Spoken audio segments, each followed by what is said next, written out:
Hi friends, welcome to Adijith Learning. അപ്പോൾ നമ്മൾ ഇന്നിവിടെ പഠിക്കാൻ പോകുന്നത് SSLC magnetic effects of electric current എന്ന സെക്കൻഡ് ചാപ്റ്ററിൻ്റെ പാർട്ട് സെക്കൻഡ് വീഡിയോയാണ്. അപ്പോൾ എൻ്റെ ഈ ചാനൽ ഇഷ്ടപ്പെടുന്നവർ ലൈക്ക് ചെയ്ത് സബ്സ്ക്രൈബ് ചെയ്തേക്കണേ. അപ്പോൾ അടുത്ത് നമുക്ക് പഠിക്കാനുള്ളത് സോളിനോയിഡാണ്. അപ്പോൾ solenoid is an insulated wire wound in the shape of helix. അതായത് സോളിനോയിഡ് എന്ന് പറഞ്ഞാൽ എന്താണ്? ഒരു സർപ്പിൾ ആകൃതിയിൽ ചുറ്റിയെടുത്തിട്ടുള്ള ഒരു കവചിത ചാലകത്തെയാണ് നമ്മൾ എന്തോന്ന് പറയുന്നത്, കവചിത ചാലക കമ്പിയെയാണ് നമ്മൾ എന്തോന്ന് പറയുന്നത്, സോളിനോയിഡ് എന്ന് പറയുന്നത്.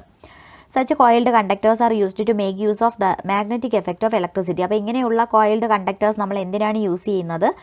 മാഗ്നറ്റിക് എഫക്റ്റ് ഓഫ് ഇലക്ട്രിസിറ്റി പ്രയോജനപ്പെടുത്താൻ വേണ്ടിയിട്ടാണ് നമ്മൾ ഇങ്ങനെയുള്ള കോയിൽഡ് കണ്ടക്ടേഴ്സ് നമ്മൾ യൂസ് ചെയ്യുന്നത്. Let us examine how we can recognize the direction of magnetic field and the polarity of a current carrying solenoid. അപ്പോൾ നമുക്ക് നോക്കാം. അടുത്തതിന് താഴോട്ട് നമ്മൾ നോക്കുന്നതെന്ന് പറഞ്ഞു കഴിഞ്ഞാൽ എങ്ങനെയാണ് നമ്മൾ ഒരു കറണ്ട് ക്യാരിയിങ് സോളിനോയിഡിലെ മാഗ്നറ്റിക് ഫീൽഡിൻ്റെ ഡയറക്ഷനും പിന്നെ പൊളാരിറ്റിയും നമ്മൾ എങ്ങനെയാണ് തിരിച്ചറിയുന്നതെന്നാണ് നമ്മൾ ഇനി നോക്കാൻ പോകുന്നത്. അപ്പോൾ ആ ഷേപ്പ് ഓഫ് ഹെലിക്സ് എന്ന് പറയുന്നത് ആ 2.8 കാണിച്ചിരിക്കുന്ന ആ ഒരു ഷേപ്പിനെയാണ് നമ്മൾ ഷേപ്പ് ഓഫ് ഹെലിക്സ് എന്ന് പറയുന്നത്, സർപ്പിൾ ആകൃതി എന്ന് നമ്മൾ പറയുന്നത്. Take an insulated copper wire of length not less than 1 meter and make a solenoid, preferably a wire of gauge number 26. അപ്പോൾ എന്താണ്, ആദ്യം നമ്മൾ 1 മീറ്ററിൽ കുറയാത്ത നീളമുള്ള ഒരു ഇൻസുലേറ്റഡ് കോപ്പർ വയർ നമ്മൾ എടുക്കണം. അതിന് ആവശ്യമായിട്ടുള്ള ഗേജ് എന്ന് പറയുന്നത്, വയറിൻ്റെ ഗേജ് എന്ന് പറയുന്നത് 26 ഗേജാണ് ആവശ്യമായിട്ടുള്ളത്. അപ്പോൾ അങ്ങനെ നമ്മൾ ആ 26 ഗേജിലുള്ള ഒരു ചെമ്പുകമ്പി എടുത്തിട്ട്, അതായത് 1 മീറ്ററിൽ കുറയാത്ത നീളമുള്ള ഒരു എന്താണ് ഇൻസുലേറ്റഡ് കോപ്പർ വയർ എടുത്തിട്ട് നമ്മൾ എന്ത് ചെയ്യണം, നമ്മളതിനെ അതെടുത്തിട്ട് നമ്മളൊരു സോളിനോയിഡ് നിർമ്മിക്കണം. സോളിനോയിഡ് നിർമ്മിക്കുന്നതെന്ന് പറഞ്ഞാൽ എന്താണ്, നമ്മൾ ഈ സർപ്പിൾ ആകൃതിയിൽ, അതായത് ഈ ഷേപ്പ് ഓഫ് ഹെലിക്സ്, ആ സർപ്പിൾ ആകൃതിയിൽ നമ്മൾ എന്ത് ചെയ്യണം, ചുറ്റിയെടുക്കണം. അതാണ് ഒരു സോളിനോയിഡ് നിർമ്മിക്കണമെന്ന് പറഞ്ഞിരിക്കുന്നത്. Count the number of turns in it. നമ്മളപ്പോൾ ചുറ്റിയെടുത്തതിന് ശേഷം അതിൽ എത്ര ടേൺസ് ഉണ്ടെന്ന് ആദ്യം നമ്മൾ എണ്ണി നോക്കണം. It will act as a magnet when current from a cell is passed through it after inserting a soft iron core. What is the device known as? അപ്പോൾ നമുക്കറിയാം എന്താണ് ആ ഒരു നമ്മൾ ഈ ചുരുളിൽ നമ്മൾ ഒരു പച്ചിരുമ്പ് കോറെന്ന് പറഞ്ഞാൽ സോഫ്റ്റ് അയൺ കോർ, നമ്മൾ സോഫ്റ്റ് അയൺ കോർ നമ്മൾ വയ്ക്കുകയാണെന്നുണ്ടെങ്കിൽ, വെച്ച ശേഷം നമ്മൾ ആ സോളിനോയിഡിൽ കൂടി നമ്മൾ ബാറ്ററി ഉപയോഗിച്ച് വൈദ്യുതി കടത്തി വിടുകയാണെന്നുണ്ടെങ്കിൽ എന്ത് ചെയ്യും, ഈ സോളിനോയിഡ് ഒരു മാഗ്നറ്റായിട്ട് മാറും, ഒരു കാന്തമായിട്ട് മാറും. അപ്പോൾ നമ്മൾ ഇവിടെ പറയേണ്ടത്, ഈ കാന്തം അല്ലെങ്കിൽ ഈ ഒരു ഉപകരണം ഏത് പേരിലാണ് അറിയപ്പെടുന്നത്, അതായത് ഈ ഒരു ഡിവൈസ് അറിയപ്പെടുന്ന പേരെന്താണ് എന്നുള്ളതാണ് അവിടെ ചോദിച്ചിരിക്കുന്നത്. അപ്പോൾ അതിനെ പറയുന്ന പേരെന്ന് പറയുന്നത് ഇലക്ട്രോ മാഗ്നറ്റ് എന്നാണ്. നമ്മൾ ഇലക്ട്രിസിറ്റി കടത്തി വിട്ട് മാഗ്നറ്റാക്കി മാറ്റുന്നത്. അപ്പോൾ പിന്നെ എന്തൊക്കെയുണ്ട് അവിടെ, ഒരു സോഫ്റ്റ് അയൺ കോറുണ്ട് അല്ലേ, അപ്പോൾ സോളിനോയിഡ് ഉണ്ട്. അപ്പോൾ ഇത് ഇലക്ട്രോ മാഗ്നറ്റ് എന്നാണ് അറിയപ്പെടുന്നത്. അപ്പോൾ it will act as A magnet when current from A cell is passed through it after inserting A soft iron core. What is the device known as electro magnet? Then with the help of a magnetic compass, check the speciality of the magnetism at either ends of the solenoid. അപ്പോൾ നമ്മൾ എന്ത് ചെയ്യണം, നമ്മൾ അതിൽ ഒരു magnetic കോമ്പസിൻ്റെ സഹായത്താൽ നമ്മൾ എന്ത് ചെയ്യണം, ആ സോളിനോയിഡിൻ്റെ രണ്ട് എൻഡിലുമുള്ള എന്താണ് മാഗ്നറ്റിസം നമ്മൾ എന്ത് ചെയ്ത് നോക്കണം, അതിൻ്റെ ആ ഡിഫറൻസ് എന്താണ്, അല്ലെങ്കിൽ അതിൻ്റെ ഒരു സ്പെഷ്യാലിറ്റി എന്താണ് എന്നുള്ളത് നമ്മൾ പരിശോധിച്ച് നോക്കണം. With the help of a magnetic compass, check the speciality of the magnetism at either ends of the solenoid. എന്താണ് magnetism at either ends of the solenoid are different. നമുക്ക് എന്താണ് മനസ്സിലാക്കാൻ സാധിക്കുന്നത്, ആ സോളിനോയിഡിൻ്റെ രണ്ട് എൻഡ്സിലുമുള്ള മാഗ്നറ്റിസം എന്ന് പറയുന്നത് വ്യത്യസ്ത തരത്തിലായിരിക്കും എന്ന് നമുക്ക് മനസ്സിലാക്കാൻ സാധിക്കും. The needle of the magnetic compass will be attracted by the south pole and repelled by the north pole. അപ്പോൾ നമുക്ക് എന്താണ് മനസ്സിലാക്കാൻ സാധിക്കുന്നത്, മാഗ്നറ്റിക് കോമ്പസിൻ്റെ സൗത്ത് പോൾ, ഈ മാഗ്നറ്റിക് കോമ്പസിൻ്റെ നീഡിൽ എന്താണ് ഈ സൗത്ത് പോളിനെ അട്രാക്റ്റ് ചെയ്യുകയും നോർത്ത് പോളിനെ റിപ്പൽ ചെയ്യുകയും ചെയ്യുന്നു എന്ന് നമുക്ക് അവിടെ കാണാൻ സാധിക്കും. ഇനി what is the change observed in the movement of the magnetic needle when the experiment is repeated after removing the soft iron core. അപ്പോൾ നമ്മൾ അടുത്ത് എന്താണ് ചെയ്യേണ്ടത്? അടുത്ത് നമ്മൾ ഈ സോഫ്റ്റ് അയൺ കോറിൻ്റെ കോറിനെ നമ്മൾ മാറ്റി കൊടുത്തിട്ട് നമ്മൾ ഈ എക്സ്പെരിമെൻറ്റ് നമ്മൾ ആവർത്തിച്ച് കഴിഞ്ഞാൽ, റിപ്പീറ്റ് ചെയ്ത് കഴിഞ്ഞാൽ ആ ഒരു മാഗ്നറ്റിക് നീഡിലിൻ്റെ മൂവ്മെൻറ്റിൽ എന്ത് മാറ്റമാണ് ഉണ്ടാകുന്നതെന്നുള്ളതാണ് ചോദിച്ചിരിക്കുന്നത്. What is the change observed in the movement of the magnetic needle when the experiment is repeated after removing the soft iron core. എന്തായിരിക്കും അവിടെ സംഭവിക്കുന്നത്? അവിടെ ഡിഫ്ലക്ഷൻ ഡിക്രീസ് ചെയ്യുന്നു. കാരണം അത്രത്തോളം സ്ട്രെങ്ത്തിൽ അത് ഡിഫ്ലക്റ്റ് ചെയ്യുന്നില്ല. അവിടെ ഡിഫ്ലക്ഷൻ എന്ത് ചെയ്യുന്നു? കുറയുന്നു. പിന്നെ from the movements of the magnetic needle in the magnetic compass, find out the polarity of the solenoid and mark them. അതായത് ഈ മാഗ്നറ്റിക് കോമ്പസിലെ നമ്മുടെ മാഗ്നറ്റിക് നീഡിലിൻ്റെ ആ ചലനത്തിൽ നിന്ന് നമ്മൾ ഈ സോളിനോയിഡിൻ്റെ പൊളാരിറ്റി കണ്ടെത്തി നമ്മൾ എന്ത് ചെയ്യണം? അവിടെ മാർക്ക് ചെയ്യണം. അപ്പോൾ എങ്ങനെയായിരിക്കും നമ്മൾ polarity? From the movements of the magnetic needle in the magnetic compass find the polarity of the solenoid and mark them എന്നാണ് പറഞ്ഞിരിക്കുന്നത്. അപ്പോൾ when current flows through the solenoid it behaves like a bar magnet. അപ്പോൾ എന്താണ് അവിടെ ഈ current flow ചെയ്യുന്ന സമയത്ത് ഈ സോളിനോയിഡിൽ കൂടി നമ്മൾ പറഞ്ഞു, ഈ സോളിനോയിഡ് എന്ന് പറയുന്നത് എന്താണ്? ഒരു ഇലക്ട്രോ മാഗ്നറ്റ് ആണ് അല്ലേ? അപ്പോൾ നമ്മൾ ഈ സോളിനോയിഡിൽ കറണ്ട് ഫ്ലോ ചെയ്യുമ്പോൾ അവിടെ എന്തായിട്ട് മാറുന്നു? ഇത് ബാർ മാഗ്നറ്റ് ആയിട്ട് മാറുകയാണ് ചെയ്യുന്നത്. Hold the current carrying solenoid with one end facing you. Note the direction of current at that end. Is it clockwise or anti-clockwise? അപ്പോൾ എന്താണ് അടുത്ത് പറഞ്ഞിരിക്കുന്നത്? ഈ സോളിനോയിഡിൽ വൈദ്യുതി പ്രവഹിക്കുമ്പോൾ അവിടെ ഒരു എൻഡ് നമ്മളെ ഫേസ് ചെയ്ത് പിടിച്ചിട്ട് എന്താണ് ആ ഒരു കറണ്ട് ഫ്ലോ ഏത് ഡയറക്ഷനിലാണ് എന്നുള്ളത് നമ്മൾ എന്ത് ചെയ്യണം? അതായത് പ്രദക്ഷിണ ദിശയിലാണോ, അതായത് ക്ലോക്ക് വൈസ് ആണോ ആൻറ്റി ക്ലോക്ക് വൈസ് ആണോ എന്ന് നമ്മൾ എന്ത് ചെയ്യണം? തിരിച്ചറിയണം. അപ്പോൾ എന്തായിരിക്കും സംഭവിക്കുന്നത്? അവിടെ സംഭവിക്കുന്ന hold current carrying solenoid with one end facing you. Note the direction of the current at that point. Is it clockwise or anticlockwise? എന്താണ് സംഭവിക്കുന്നത്? ക്ലോക്ക് വൈസ് ഡയറക്ഷനിലായിരിക്കും. അപ്പോൾ നമ്മൾ പറഞ്ഞു, ഒരു കറണ്ട് ക്യാരിയിങ് സോളിനോയിഡ് നമ്മളെ അഭിമുഖീകരിച്ച് നിന്ന് കഴിഞ്ഞാൽ, അല്ലെങ്കിൽ നമുക്ക് അഭിമുഖമായിട്ട് നിന്ന് കഴിഞ്ഞാൽ അവിടെ ഡയറക്ഷൻ ഓഫ് കറണ്ട് എന്ന് പറയുന്നത് ഏത് ഡയറക്ഷനിലായിരിക്കും? ക്ലോക്ക് വൈസ് ഡയറക്ഷനിലായിരിക്കും. ക്ലോക്ക് വൈസ് എന്ന് പറയുന്നത് പ്രദക്ഷിണ ദിശ. അപ്പോൾ ക്ലോക്ക് വൈസ് ഡയറക്ഷനിൽ ആയിരിക്കും. ഇനി find out the relationship between the direction of current and the polarity. ഇനി എന്താണ് ഏതൊക്കെ തമ്മിലുള്ള റിലേഷൻഷിപ്പ് നമ്മൾ കണ്ടുപിടിക്കണം? ഡയറക്ഷൻ ഓഫ് കറണ്ടും പിന്നെന്താണ് പൊളാരിറ്റിയുമായിട്ടുള്ള റിലേഷൻ എന്താണെന്ന് കണ്ടുപിടിക്കണം. എന്തായിരുന്നു റിലേഷൻ എന്ന് പറയുന്നത്? End of the solenoid through which current flows in the clockwise direction is the south pole and the end through which current flows in the anti-clockwise direction is north pole. അപ്പോൾ നമ്മൾ എന്താണ് നമുക്ക് പറയാൻ സാധിക്കുന്നത്? അതായത് സോളിനോയിഡിൻ്റെ എൻഡിൽ current clock vice ഡയറക്ഷനിലാണ് flow ചെയ്യുന്നതെങ്കിൽ അത് സൗത്ത് പോൾ ആണെന്നും, പിന്നെന്താണ് ആൻറ്റി ക്ലോക്ക് വൈസ് ഡയറക്ഷനിൽ ഫ്ലോ ചെയ്യുമ്പോൾ അത് നോർത്ത് പോൾ ആണെന്നും നമുക്ക് പറയാൻ സാധിക്കും. The end of the solenoid at which current flows in the clockwise direction will be the south pole and the end at which current flows in the anti-clockwise direction will be the north pole. ഇത് തന്നെയാണ് നമ്മളവിടെ മുകളിൽ പറഞ്ഞത്. അപ്പോൾ എന്താണ് അത് ഒന്നുകൂടെ പറയാം. വൈദ്യുതി പ്രവഹിക്കുന്ന സോളിനോയിഡിൽ ഈ ഒരു കറണ്ടിൻ്റെ ഫ്ലോ എന്ന് പറയുന്നത് ക്ലോക്ക് വൈസിലാണെന്നുണ്ടെങ്കിൽ ആ അറ്റത്ത് എന്തായിരിക്കും? സൗത്ത് പോൾ ആയിരിക്കും. പിന്നെന്താണ് അത് ആൻറ്റി ക്ലോക്ക് വൈസ് ആണെന്നുണ്ടെങ്കിൽ ആ അറ്റത്ത് എന്തായിരിക്കും? നോർത്ത് പോൾ ആയിരിക്കും. അതാണ് ഇവിടെ നമ്മൾ നേരത്തെ പറഞ്ഞത്. Based on the above activities, tabulate the factors affecting the strength of the magnetic field of a solenoid carrying current. അതായത് കറണ്ട് ക്യാരി ചെയ്യുന്ന ഒരു സോളിനോയിഡിൻ്റെ മാഗ്നറ്റിക് ഫീൽഡിൻ്റെ സ്ട്രെങ്ത് എന്ന് പറയുന്നത് ഏതൊക്കെ ഫാക്ടേഴ്സിനെയാണ് അഫക്റ്റ് ചെയ്യുന്നതെന്ന് നമ്മൾ മുകളിൽ തന്നിരിക്കുന്ന ആക്ടിവിറ്റീസ് വെച്ചിട്ട് നമ്മൾ ടാബുലേറ്റ് ചെയ്യാനാണ് പറഞ്ഞിരിക്കുന്നത്. അപ്പോൾ നമ്മൾ നേരത്തെ കണ്ടു എന്താണ് അവിടെ പറഞ്ഞിരിക്കുന്ന ആ ആക്ടിവിറ്റീസ് വെച്ചിട്ട് നമുക്ക് എന്തൊക്കെ ഘടകങ്ങളാണ് ഇതിനെ അഫക്റ്റ് ചെയ്യുന്നതെന്ന് പറയാൻ സാധിക്കും. അതായത് ഇൻറ്റൻസിറ്റി ഓഫ് ഇലക്ട്രിക് കറണ്ട് അല്ലേ, ഇലക്ട്രിക് കറണ്ടിൻ്റെ ഇൻറ്റൻസിറ്റി ഇതിനെ അഫക്റ്റ് ചെയ്യുന്നു. പിന്നെന്താണ് നമ്പർ ഓഫ് ടേൺസ്, പിന്നെന്താണ് നാച്ചർ ഓഫ് മെറ്റീരിയൽ, പിന്നെന്താണ് ഏരിയ ഓഫ് കോറിൻ്റെ ഏരിയ എത്രത്തോളമാണ്. ഇതിനെ ഇത്രയും കാര്യങ്ങളെ ആശ്രയിച്ചാണ് ഇരിക്കുന്നത്. അപ്പോൾ ഏതൊക്കെയാണ്? ഇൻറ്റൻസിറ്റി ഓഫ് ഇലക്ട്രിക് കറണ്ട്, പിന്നെന്താണ് നമ്പർ ഓഫ് ടേൺസ്, പിന്നെന്താണ് nature of material and area of the core. Depicted below are the lines of force formed around A solenoid carrying current and a bar magnet. അപ്പോൾ ഒരു bar മാഗ്നറ്റിലെയും സോളിനോയിഡിൻ്റെയും ചുറ്റുമുണ്ടാകുന്ന magnetic lines of ഫോഴ്സിനെയാണ് ഇവിടെ താഴെ കാണിച്ചിരിക്കുന്നത്. അവിടെ figure 2.9 കാണിച്ചിരിക്കുന്നത്. അപ്പോൾ നമുക്കവിടെ എന്താണ് കാണാൻ സാധിക്കുന്നത്? Both are identical. ഇപ്പോൾ രണ്ടും ഏകദേശം ഒരുപോലെയാണ്. Analyse and compare the ability of solenoid and the bar magnet to bring changes in permanency of the magnetism, polarity and the strength of the magnetism. അപ്പോൾ നമുക്ക് എന്താണ് അവിടെ കമ്പയർ ചെയ്യേണ്ടത് അല്ലെങ്കിൽ അനലൈസ് ചെയ്യേണ്ടത്? എബിലിറ്റി ഓഫ് സോളിനോയിഡ്, അതായത് ആ ഒരു സോളിനോയിഡിൻ്റെ ശക്തി എന്ന് പറഞ്ഞാൽ ഇപ്പം നമ്മൾ ബാർ മാഗ്നറ്റിൻ്റെയും ഈ സോളിനോയിഡിൻ്റെയും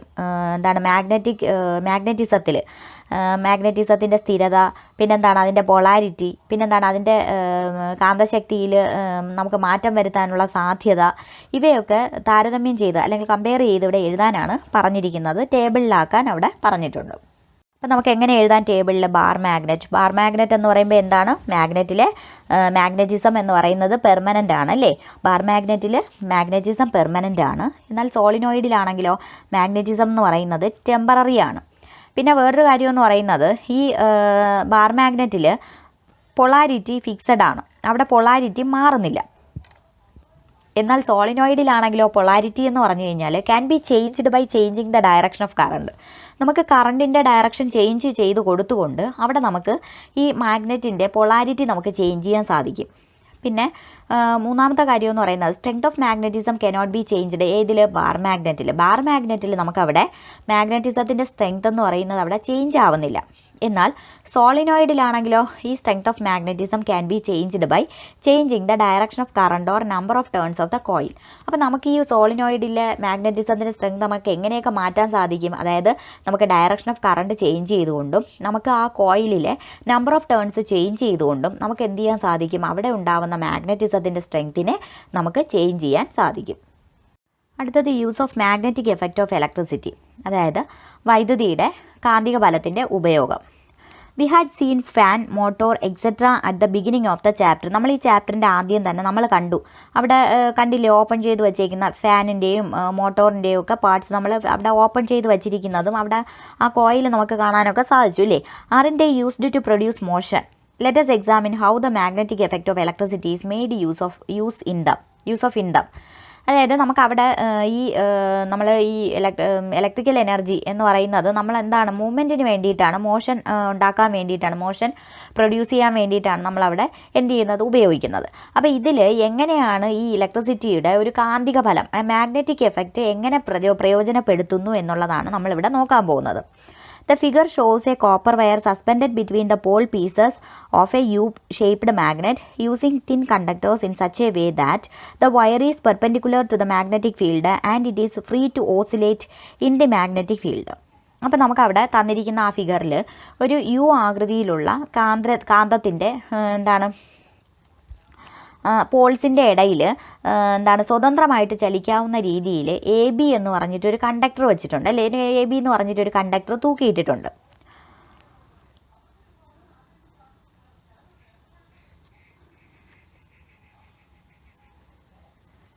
അപ്പോൾ എന്താണ് നമുക്ക് കാണാൻ സാധിക്കുന്നത്? ചിത്രത്തിൽ നമുക്ക് യു ആകൃതിയിലുള്ള ഒരു കാന്തമുണ്ട്. ആ കാന്തത്തിൻ്റെ ആ പോൾസിനിടയിൽ സ്വതന്ത്രമായിട്ട് ചലിക്കാൻ പറ്റുന്ന രീതിയിൽ AB എന്ന് പറയുന്ന ഒരു കണ്ടക്ടർ തൂക്കി ഇട്ടിരിപ്പുണ്ട്. Does the conductor move when the circuit is switched on? Observe in which direction it is moving. അപ്പോൾ നമ്മൾ സ്വിച്ച് ഓൺ ചെയ്യുമ്പോൾ ചാലകം ചലിക്കുന്നില്ലേ? അത് ഏത് ദിശയിലേക്കാണ് ചലിക്കുന്നതെന്ന് നോക്കാൻ പറഞ്ഞിരിക്കുകയാണ്. അപ്പോൾ അത് ഏത് ദിശയിലായിരിക്കും ചലിക്കുന്നത്? അതായത് ഒബ്സർവർക്ക് നേരെ ആ ദിശയിലായിരിക്കും എന്ത് ചെയ്യുന്നത്? അത് ചലിക്കുന്നത്. Yes, it moves towards the observer.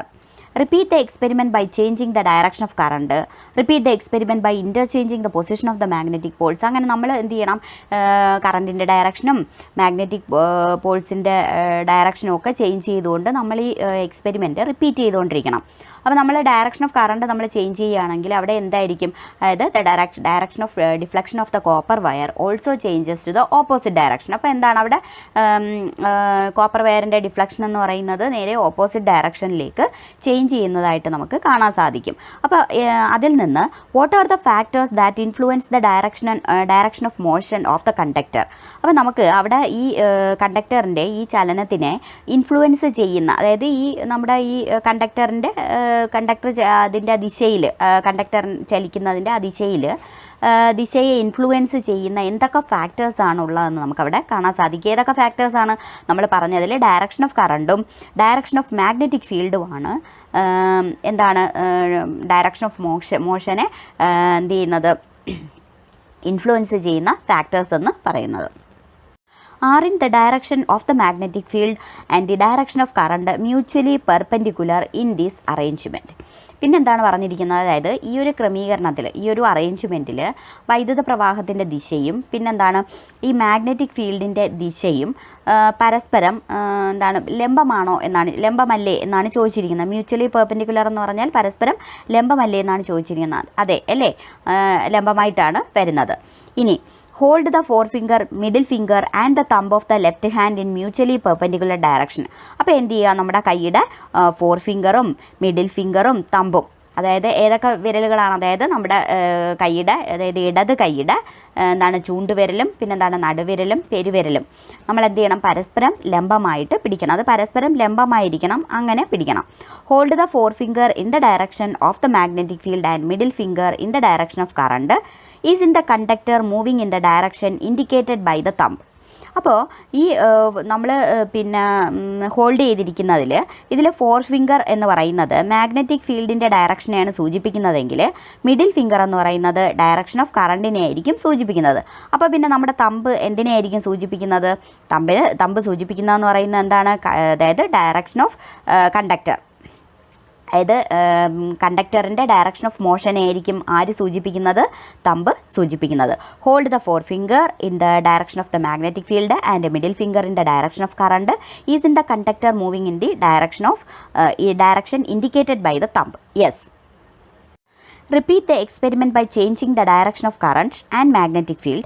You might have understood that the direction of current and that of the magnetic field are mutually perpendicular. അപ്പോൾ നമുക്ക് പിന്നെ ഇതേ പരീക്ഷണം തന്നെ നമുക്ക് എന്ത് ചെയ്യാം, നമുക്ക് പിന്നെ മാഗ്നറ്റിക് ഫീൽഡിൻ്റെ ഡയറക്ഷനും പിന്നെന്താണ് ഡയറക്ഷൻ ഓഫ് കറണ്ടിൻ്റെയും ഡയറക്ഷൻ ഓഫ് കറണ്ടും ഒക്കെ മാറ്റിയിട്ട് നമുക്ക് എന്ത് ചെയ്യാം, നമുക്കൊന്ന് ഒന്നുകൂടി റിപ്പീറ്റ് ചെയ്ത് നോക്കാം. അപ്പോൾ നമുക്ക് എന്താണ് മനസ്സിലാക്കാൻ സാധിക്കുന്നത്? ഈ ഡയറക്ഷൻ ഓഫ് കറണ്ടും പിന്നെന്താണ് മാഗ്നറ്റിക് ഫീൽഡിൻ്റെ ഡയറക്ഷനും അതുപോലെ തന്നെ നമ്മുടെ കണ്ടക്ടറിൻ്റെ മോഷൻ്റെ ആ ഒരു ഡയറക്ഷൻ ഓഫ് മോഷനും എല്ലാം പരസ്പരം ലംബമാണെന്ന് നമുക്ക് മനസ്സിലാക്കാൻ സാധിക്കും. Fleming established a rule that will help to find out the direction of motion of the conductor in the devices making use of magnetic effect of electricity. അപ്പോൾ വൈദ്യുതിയുടെ ഈ ഒരു മാഗ്നറ്റിക് എഫക്റ്റ് അല്ലെങ്കിൽ കാന്തിക ഫലം പ്രയോജനപ്പെടുത്തിക്കൊണ്ടുള്ള ഉപകരണങ്ങളിൽ ഈ ഒരു ഡയറക്ഷൻ ഓഫ് മോഷൻ കണ്ടുപിടിക്കാൻ വേണ്ടിയിട്ട് സഹായകമായിട്ടുള്ള ഒരു നിയമം ഫ്ലെമിംഗ് ആവിഷ്കരിച്ചിട്ടുണ്ട്. Fleming's left hand rule. Hold the forefinger, the middle finger and the thumb of the left hand in mutually perpendicular direction as shown in the figure. If the forefinger indicates the direction of the magnetic field and the middle finger the direction of the current, then the thumb will indicate the direction of motion of the conductor. അപ്പോൾ ഇടത് കൈയുടെ തള്ളവിരൽ, ചൂണ്ടുവിരൽ പിന്നെന്താണ് നടുവിരൽ, ഇവ പരസ്പരം ലംബമായിട്ട് നമ്മൾ പിടിക്കുകയാണെങ്കിൽ ഈ ചൂണ്ടുവിരലെന്ന് പറയുന്നത് നമ്മുടെ മാഗ്നറ്റിക് ഫീൽഡിൻ്റെ ദിശയെയും നടുവിരൽ എന്ന് പറയുന്നത് ഡയറക്ഷൻ ഓഫ് കറണ്ടിനെയും തള്ളവിരൽ എന്ന് പറയുന്നത് ചാലകത്തിൻ്റെ ചലനദിശയെയായിരിക്കും സൂചിപ്പിക്കുന്നത്. അടുത്ത് വരുന്നത് മോട്ടോർ പ്രിൻസിപ്പിളാണ്. മോട്ടോർ പ്രിൻസിപ്പിൾ എന്ന് പറഞ്ഞാൽ A conductor which can move freely and which is kept in A magnetic field experiences A force when current passes through it and it moves. അതായത് ഒരു കാന്തിക മണ്ഡലത്തിൽ സ്ഥിതി ചെയ്യുന്ന സ്വതന്ത്രമായിട്ട് ചലിക്കാവുന്ന ചാലകത്തിലൂടെ വൈദ്യുതി പ്രവഹിക്കുമ്പോൾ ചാലകത്തിൽ എന്ത് ചെയ്യുന്നു, ഒരു ബലം ഉണ്ടാവുകയും അത് ചലിക്കുകയും ചെയ്യുന്നു. ഇതാണ് മോട്ടോർ പ്രിൻസിപ്പിൾ എന്ന് പറയുന്നത്. The working of electric motor is based on this principle. The motor principle is also used in devices like fan, mixie, etc. അപ്പോൾ വൈദ്യുത മോട്ടോറിൻ്റെ പ്രവർത്തനം എന്ന് പറയുന്നത് ഈ തത്വത്തെ അടിസ്ഥാനമാക്കിയാണ്. മാത്രമല്ല ഫാൻ, മിക്സി ഇങ്ങനെയുള്ള വൈദ്യുത ഉപകരണങ്ങളെല്ലാം എന്താണ്, മോട്ടോർ തത്വത്തിലാണ് പ്രവർത്തിക്കുന്നത് അല്ലെങ്കിൽ മോട്ടോർ പ്രിൻസിപ്പിളിലാണ് പ്രവർത്തിക്കുന്നത്. അടുത്തത് ഇലക്ട്രിക് മോട്ടോറാണ്. അപ്പോൾ note the parts of an electric motor shown in the figure. അപ്പോൾ ഫിഗറിൽ കാണിച്ചിരിക്കുന്ന ഇലക്ട്രിക് മോട്ടോറിൻ്റെ പാർട്സ് എന്തൊക്കെയാണെന്ന് നമുക്ക് നോക്കാം. അവിടെ NS എന്ന് കാണിച്ചിരിക്കുന്നത് മാഗ്നറ്റിക് പോൾസ് ആണ്. അതായത് നോർത്ത് സൗത്ത് എന്ന് പറയുന്ന മാഗ്നറ്റിക് പോൾസ് ആണ് അവിടെ N എന്നും S എന്നും കാണിച്ചിരിക്കുന്നത്. ഇനി ഒരു XY കാണിച്ചിട്ടുണ്ട്. ആ XY എന്ന് പറയുന്നത് axis of rotation of the motor. അതായത് മോട്ടറിൻ്റെ ആ റൊട്ടേഷൻ്റെ ആക്സിസ്, അതായത് ആ ഒരു മോട്ടോർ തിരിയുന്ന ആ ഒരു ആക്സിസ് എന്ന് പറഞ്ഞാൽ എന്താണ്? അക്ഷം. അതാണ് ഈ XY എന്ന് പറയുന്നത്.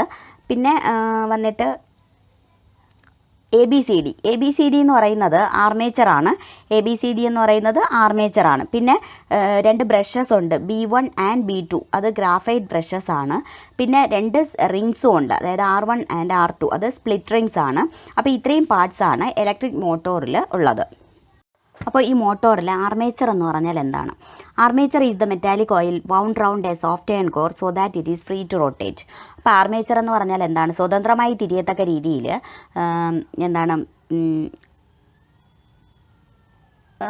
ഘടിപ്പിച്ചിരിക്കുന്ന ഒരു പിന്നെ അത് എങ്ങനെ ഘടിപ്പിച്ചിരിക്കുന്ന തിരശ്ചീനമായിട്ട് ഘടിപ്പിച്ചിരിക്കുന്ന ഒരു മെറ്റാലിക് കോയിലാണ് എന്തെന്ന് പറയുന്നത്? ആർമേച്ചർ എന്ന് പറയുന്നത്. It is fixed firmly on the axis XY. അപ്പോൾ XYയിലാണ് ഇതിനെ എന്ത് ചെയ്യുന്നു? XY അക്ഷത്തിൽ വളരെ ദൃഢമായിട്ട് ബന്ധിപ്പിച്ചിരിക്കുകയാണ് ചെയ്യുന്നത്. In the figure are the forces acting on sides AB and CD in the same direction. അപ്പോൾ അവിടെ ഒരു ക്വസ്റ്റ്യൻ ചോദിച്ചിട്ടുണ്ട്. ഈ ഫിഗറിൽ നമ്മൾ നോക്കിക്കഴിഞ്ഞാൽ ABയിലും CD യിലും ആക്ട് ചെയ്യുന്ന ഫോഴ്സസ് സെയിം ഡയറക്ഷനിലുള്ളതാണോ എന്ന് ചോദിച്ചിട്ടുണ്ട്. അല്ല. കാരണം എന്താണ്? AB moves forward. AB forward move ചെയ്യുമ്പോൾ CD എന്ത് ചെയ്യുന്നു? ബാക്ക്വേഡ്. അത് തിരിയുമ്പോൾ ഫോർവേഡ് മൂവ് ചെയ്യുമ്പോൾ CD എന്ത് ചെയ്യുകയാണ്? നേരെ ബാക്ക്വേഡാണ് തിരിയുന്നത്. അതുകൊണ്ട് തന്നെ നമുക്ക് പറയാം അവിടെ ഉള്ള ഫോഴ്സസ് എന്ന് പറഞ്ഞാൽ അതിൽ ആക്ട് ചെയ്യുന്ന ഫോഴ്സസ് എന്ന് പറയുന്നത് സെയിം ഡയറക്ഷനിലല്ല എന്ന് നമുക്ക് പറയാൻ സാധിക്കും. Find out on the basis of Fleming's left hand rule and write it down. What are the effects of the armature produced by forces thus developed. അപ്പോൾ അങ്ങനെ ഡെവലപ്പ് ചെയ്യപ്പെടുന്ന ഫോഴ്സിൻ്റെ നമ്മൾ പിന്നെ ആർമേച്ചറിൽ എന്തൊക്കെ ഫലങ്ങളാണ് ഉളവാക്കുന്നതെന്നാണ് ചോദിച്ചിരിക്കുന്നത്. അപ്പോൾ forces produced are in the opposite directions. അപ്പോൾ അവിടെ ഉണ്ടാകുന്ന ഫോഴ്സസ് എന്ന് പറയുന്നത് ഓപ്പോസിറ്റ് ഡയറക്ഷനിലുള്ളതായിരിക്കും. They are experiences on the different position of the same object. അതായത് സെയിം ഓബ്ജക്റ്റിൽ തന്നെ ഡിഫറെൻറ്റ് പൊസിഷനിലാണ് ഇത് എക്സ്പീരിയൻസ് ചെയ്യപ്പെടുന്നത്. അതുകൊണ്ട് തന്നെ സോ ഇറ്റ് റൊട്ടേറ്റ്. അങ്ങനെ അത് റൊട്ടേറ്റ് ചെയ്യുകയും ചെയ്യുന്നു. മോട്ടോറിൽ അടുത്ത് വരുന്ന ഒരു പാർട്ടാണ് സ്പ്ലിറ്റ് റിംഗ് കമ്മ്യൂട്ടേറ്റർ. എന്താണ് സ്പ്ലിറ്റ് റിംഗ് കമ്മ്യൂട്ടേറ്റർ എന്നാണ് പറയുന്നത്? If the rotation of the armature is to be sustained the direction of current through the armature should continuously keep on changing. അപ്പോൾ എന്താണ്? ഈ മോട്ടോറിൻ്റെ റൊട്ടേഷൻ ഇങ്ങനെ തുടർച്ചയായിട്ട് അത് നിലനിൽക്കണമെന്നുണ്ടെങ്കിൽ ഈ ആർമേച്ചറിലൂടെയുള്ള വൈദ്യുത പ്രവാഹത്തിൻ്റെ ദിശ എന്ന് പറയുന്നത് തുടർച്ചയായിട്ട് ഇങ്ങനെ ചേഞ്ച് ചെയ്തുകൊണ്ടിരിക്കണം, അതായത് മാറിക്കൊണ്ടിരിക്കണം. The split rings help to change the direction of current through the coil after every half rotation. അപ്പോൾ ഇവിടെ സ്പ്ലിറ്റ് റിംഗ് കമ്മ്യൂട്ടേറ്റർ എന്താണ് ചെയ്യുന്നത്? അതായത് അവിടെ ഓരോ ഹാഫ് റൊട്ടേഷനിലും ഓരോ ഹാഫ് റൊട്ടേഷന് ശേഷവും ഈ ഒരു സർക്യൂട്ടിലെ വൈദ്യുതി പ്രവാഹത്തിൻ്റെ ദിശ മാറ്റാൻ സഹായിക്കുന്നത് ആരാണ്? ഈ സ്പ്ലിറ്റ് റിങ്ങുകളാണ് സഹായിക്കുന്നത്. Hence it is also called split ring commutator. അപ്പോൾ അതുകൊണ്ടാണ് നമ്മൾ ഇതിനെ സ്പ്ലിറ്റ് റിംഗ് കമ്മ്യൂട്ടേറ്റർ എന്ന് പറയുന്നത്. പിന്നെ മോട്ടോർ പ്രിൻസിപ്പിൾ വർക്ക് ചെയ്യുന്ന വേറൊരു ഡിവൈസാണ് moving coil loudspeaker. Moving coil loudspeaker is a device that works on the basis of motor principle. Motor പ്രിൻസിപ്പിളിൻ്റെ ബേസിസിൽ വർക്ക് ചെയ്യുന്ന വേറൊരു ഡിവൈസാണ് moving coil loudspeaker. Moving coil loudspeaker എന്ന് പറഞ്ഞാൽ നമുക്ക് പറയാം ചലിക്കും ചുരുൾ ലൗഡ് സ്പീക്കർ എന്ന് പറയാം. അടുത്തത് മൂവിംഗ് കോയിൽ ലൗഡ് സ്പീക്കറാണ്. അതിൽ നമുക്ക് അവിടെ ഒരു പിക്ചർ തന്നിട്ടുണ്ട്. Observe the picture showing the structure of a loudspeaker. ലൗഡ് സ്പീക്കറിൻ്റെ സ്ട്രക്ചർ പറഞ്ഞിട്ട് അവിടെ ഒരു പിക്ചർ തന്നിട്ടുണ്ട്. അത് നോക്കിയതിന് ശേഷം താഴെ തന്നിരിക്കുന്ന ക്വസ്റ്റ്യൻസ് നമ്മൾ ആൻസർ ചെയ്യണം. Where is the voice coil situated? എവിടെയാണ് വോയിസ് കോയിൽ സിറ്റുവേറ്റ് ചെയ്തിരിക്കുന്നത്? വോയിസ് കോയിൽ കാണപ്പെടുന്നത് നമുക്ക് നോക്കിയാൽ അറിയാൻ സാധിക്കും. മാഗ്നറ്റിൽ, അതായത് ഇൻ ദ മാഗ്നറ്റിക് ഫീൽഡിലാണ് എന്ത് കാണപ്പെടുന്നത്? വോയിസ് കോയിൽ കാണപ്പെടുന്നത് നമുക്ക് പറയാം. പിന്നെ to which part is the diaphragm connected?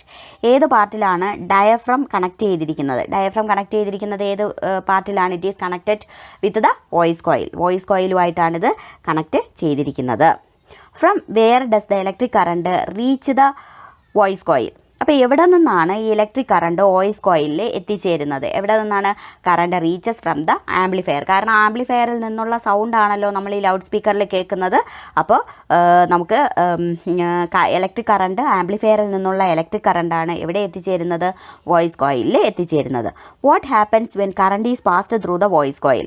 അപ്പോൾ ഈ വോയിസ് കോയിലിലൂടെ പിന്നെ കറണ്ട് പാസ് ചെയ്യുമ്പോൾ അവിടെ എന്താണ് സംഭവിക്കുന്നത്? ഈ വോയിസ് കോയിലിലൂടെ കറണ്ട് പാസ് ചെയ്യുമ്പോൾ അവിടെ വോയിസ് കോയിൽ വൈബ്രേറ്റ് ചെയ്യുന്നു. വൈബ്രേറ്റ് ചെയ്യുകയാണ് ചെയ്യുന്നത്. It vibrates. The electrical pulses from a microphone are strengthened using an amplifier and sent through the voice coil of a loudspeaker. അപ്പോൾ നമുക്ക് മൈക്രോഫോണിൽ നിന്നെത്തുന്ന ഈ ഒരു ഇലക്ട്രിക്കൽ പൾസസിനെ നമുക്ക് ആംപ്ലിഫയർ ഉപയോഗിച്ചിട്ട് ശക്തിപ്പെടുത്തി ഈ ലൗഡ് സ്പീക്കറിൻ്റെ വോയിസ് കോയിലിലൂടെ കടത്തിവിടുന്നു. The voice coil which is placed in the magnetic field moves to and fro rapidly in accordance with the electric pulses. അപ്പോൾ ഈ ഇലക്ട്രിക് പൾസസിന് അനുസരണമായിട്ട് ഈ വോയിസ് കോയിൽ മാഗ്നറ്റിക് ഫീൽഡിൽ എന്താണ് ഘടിപ്പിച്ചിരിക്കുന്ന അല്ലെങ്കിൽ മാഗ്നറ്റിക് ഫീൽഡിൽ പ്ലേസ് ചെയ്തിരിക്കുന്ന വോയിസ് കോയിൽ എന്ത് ചെയ്യുന്നു? അങ്ങോട്ടും ഇങ്ങോട്ടും മൂവ് ചെയ്യുന്നു. This movements make the diaphragm vibrate thereby reproducing sound. അപ്പോൾ എന്താണ് ഈ മൂവ്മെൻറ്റ്സ് എന്ന് പറയുന്നത്? ഡയഫ്രത്തിനെ വൈബ്രേറ്റ് ചെയ്യിക്കുകയും അങ്ങനെ അവിടെ സൗണ്ട് റീപ്രൊഡ്യൂസ് ചെയ്യുകയും ചെയ്യുന്നു. അപ്പോൾ ഇത്രയാണ് നമ്മുടെ second part video.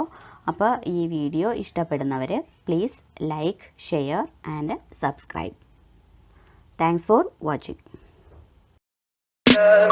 Tell me pretty lies, look me in the face, tell me that you love me, even if it's fake.